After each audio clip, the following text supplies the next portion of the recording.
What's going on, everybody? Welcome back to another video. Today I want to talk a little bit about 40 and 90% junk constitutional silver. But really quick, just in case you're new, make sure to subscribe for daily videos. Also make sure to subscribe to my second channel, which is my backup channel for exclusive silver content. And if you want to support my channels, please consider getting yourself some DYDSS merchandise. We got t-shirts and hoodies and a bunch of gear that's raising funds and awareness for different charity organizations. It can all be found by clicking the first link in the description section down below. Thank you in advance. It's more than appreciated. But sitting here in front of me, I have a couple little stacks of Kennedy $half. Now, if you've been keeping up to date with my videos, you'll know that 2 days ago I posted a video showing off these coins, and for the most part the video was talking about where I found them, because I did not get them online. I did not get them at a coin shop or a coin show or anything like that. I actually discovered these. It was like buried treasure in a way, and I had them inside of this little pouch when I showed them off in that video, and I just went through them and I was like showing off what years I have and talking a little bit about where I got them and how I got them, and you know, just stuff like that. But I figured I would actually make a little bit different of a video, because some of these are in fact 40% silver coins and the other ones are 90% silver coins. So anyway, sitting in front of me I have three little stacks, and this little stack over here, these are all 1964s. Let me organize them. There we go. So you should be able to tell. Let me just get it in focus. 1964, 64, 64, 64, 64. So obviously, maybe not so obviously, to maybe some new stackers are out there who maybe don't know that $half, quarters, and dimes minted before 1965 are made up of 90% silver. So I know I have 5 sitting here in front of me, but let's get rid of 3. 2 would be $1 face value. If you take them to the store, it's worth the same as this, $1 and 2 $half, which typically equal $1. But due to the fact that they're made up of 90% silver, they're worth maybe about $12. So each one is worth about $6 due to the amount of silver that's inside of the coin.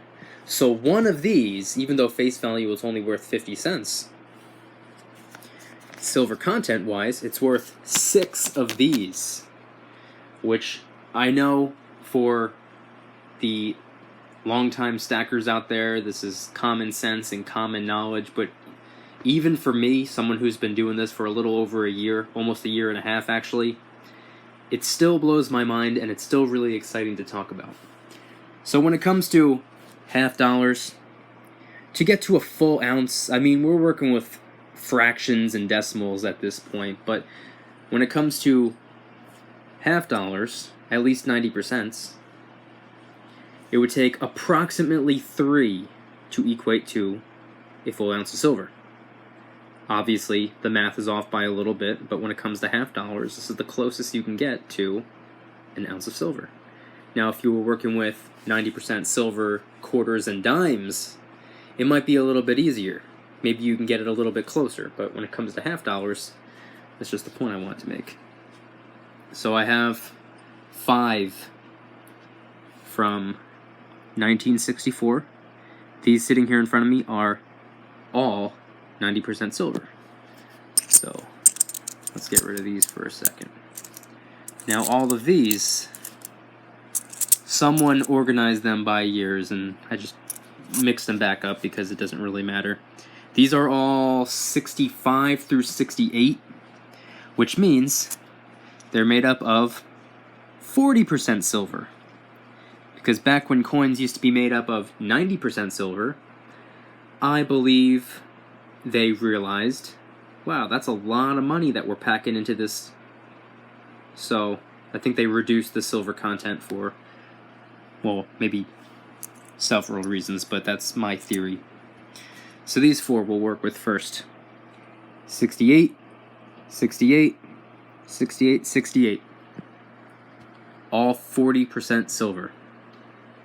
So They're made up of a little less than half the amount of silver that were in the 64s and earlier. Let's do another 4.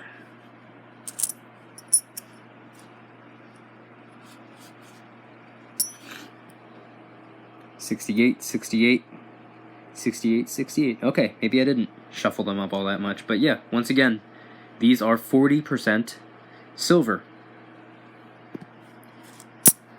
1, 2, 3, 4. 66, 66, 65, and 67. Once again, 40% silver.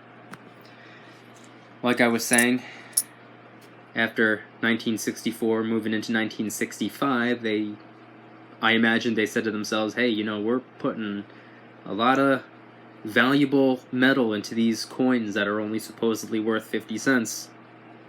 So I think that they reduced the silver content for that reason right there, along with other reasons. Let's do the last 4.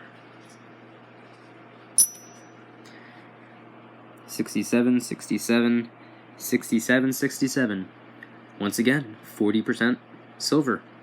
So everything sitting right here in front of me, 40% silver, while these 5 are 90% silver. So I'm not too big into 40% silver coins. To be honest with you, I'm not even totally into 90% silver coins. I still, to this day, prefer that pure silver, that 3 nines, 4 nines fine, over 90%.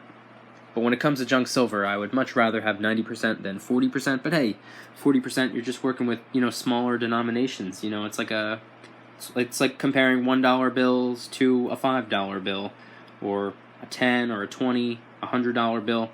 You're just working with different denominations of silver. Even though, just by looking at them, they all look exactly the same. And to the average person out there, they would only think that each coin is worth about 50 cents. So going by face value, sitting here in front of me, I have $10.50 face value of junk silver coins. And according to one of the comments that I got on the video that I posted 2 days ago, due to the silver content, all of these added up would be the equivalent to about $57, give or take. I don't know off the top of my head. I haven't exactly done the math, but if anybody wants to and chooses to let me know in the comments how much all of this is worth in front of me, let me know. I think that it would make for a cool conversation if anybody actually wants to calculate it. I didn't even bother doing that, but I just wanted to get another video out comparing 90% to the 40%, even though, just by looking at them, they appear to be the same coin. What's the difference? They look exactly the same. It's the metal content. So I thought it was pretty interesting. 90% and a bunch of 40%. And I didn't even have to convert any of my dollars into these, because I found them. Buried treasure. Anyway though, guys, if you enjoyed the video, please hit the like button. If you guys like me, make sure to subscribe for new videos every single day, 365 days a year. Also, make sure to subscribe to my second channel, which is my backup channel for exclusive silver content. And if you want to support my channels and the content that I produce, please consider getting yourself some DYDSS merchandise. We got t-shirts and hoodies and a bunch of gear that's raising funds and awareness for different charity organizations. Any and all merchandise can be found by clicking the first link in the description section down below. Thank you in advance. It's more than appreciated. It helps out in way more ways than you would ever even imagine. So once again, thank you in advance. And I want you guys to let me know in the comments. Are you a fan of junk silver? Or are you like me and you prefer pure silver over 40%, 90% junk constitutional coins? Do you think they're cool? Do you think they're fun? In my opinion, I think they make fantastic fractional silver. Like I said, you add up a couple coins and get to approximately an ounce of silver. So it could be helpful in a situation like that. But at the very least, they're cool, and I'm pretty lucky and fortunate to have discovered them. Don't forget to hit the like button, head on down, leave a comment. make sure to subscribe to both my channels, and I will see you tomorrow at 3:30 p.m. Eastern Standard Time. Don't you dare stop smiling. Peace.